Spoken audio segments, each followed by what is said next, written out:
श्री शिवाय नमस्तुभ्यं दोस्तों। क्या आप बहुत दिनों से एक काम में लगे हुए हैं और वो काम आपका हो नहीं रहा है। बहुत सी आप कोशिश करते हैं लेकिन इन वक्त पे आपका काम रुक जाता है। आप बहुत कोशिश करने के बाद भी वो काम नहीं हो पा रहा है, या फिर किसी परीक्षा में आप बहुत कोशिश कर रहे हैं लेकिन उसमें उत्तीर्ण नहीं हो पा रहे हैं। बहुत कोशिश करके देख ली, कई बार आपने वो एग्ज़ाम दे के देख लिया लेकिन फिर भी उसमें आपको सफलता नहीं मिल पा रही है।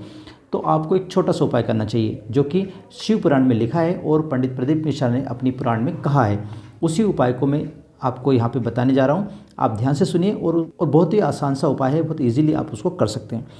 और इस उपाय का जो नाम है, या कह सकते हैं इस उपाय में आपको जो रुद्र चंदन है उसको बनाना पड़ेगा। रुद्र चंदन का ये उपाय है। रुद्र चंदन कैसे बनता है पहले मैं आपको ये बता देता हूँ कि रुद्र चंदन जो है बनाने के लिए आपको क्या करना पड़ेगा। जो हमारा चंदन होता है, पीला चंदन जिसको हम बोलते हैं, तो पीले चंदन को आप अच्छे से पहले घिस लीजिए। घिसने पे वो पेस्ट टाइप का बन जाएगा।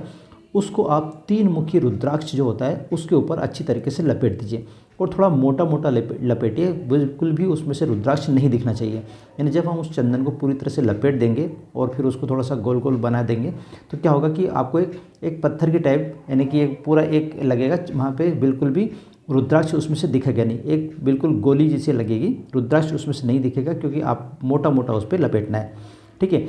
अब वो जो मोटा मोटा आपने लपेटा हुआ है चंदन, वो अब थोड़ी देर बाद क्या होगा कि रुद्र चंदन बन जाएगा, यानी रुद्र का चंदन बन जाएगा। अब उस चंदन को आपको शिव जी पर जाकर अर्पित करना है। शिव मंदिर में जाकर शिव जी पर आपको वो जो रुद्र चंदन है वो आपको समर्पित कर देना है। और उस पर फिर क्या करना है, धीरे धीरे उस पर जल समर्पित करना है। ध्यान रखें, उस पर यानी जो आपने रुद्र चंदन बनाया है उस रुद्र चंदन को पहले आप शिव जी पर अर्पित करेंगे और फिर अर्पित करके आप धीरे धीरे जल से अभिषेक करेंगे, यानी जल उस पर समर्पित करेंगे उस चंदन के ऊपर। तो क्या होगा, थोड़ी देर में वो चंदन धीरे धीरे करके पूरे शिवलिंग पर लपेट जाएगा या पूरे शिवलिंग पर वो बिखर जाएगा। ठीक है, क्योंकि आप पानी धीरे धीरे डालेंगे तो क्या होगा कि वो गलता हुआ पूरे शिवलिंग पर चला जाएगा।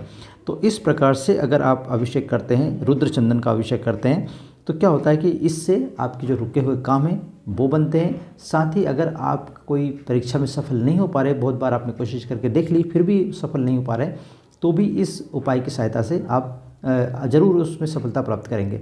इसके साथ साथ मैं ये भी बताना चाहता हूँ कि जब आप ये चंदन लगाने के बाद, चंदन समर्पित करने के बाद जब आप जल उस पर समर्पित कर रहे होंगे, उस समय आपको भगवान शिव का जो मूल मंत्र है, या कह सकते हैं कि शिव महापुराण का जो मूल मंत्र है उसका आपको जाप करना है, यानी श्री शिवाय नमस्तुभ्यं का आपको जाप करते रहना है और साथ ही अपनी मनोकामना भी बोल देना है।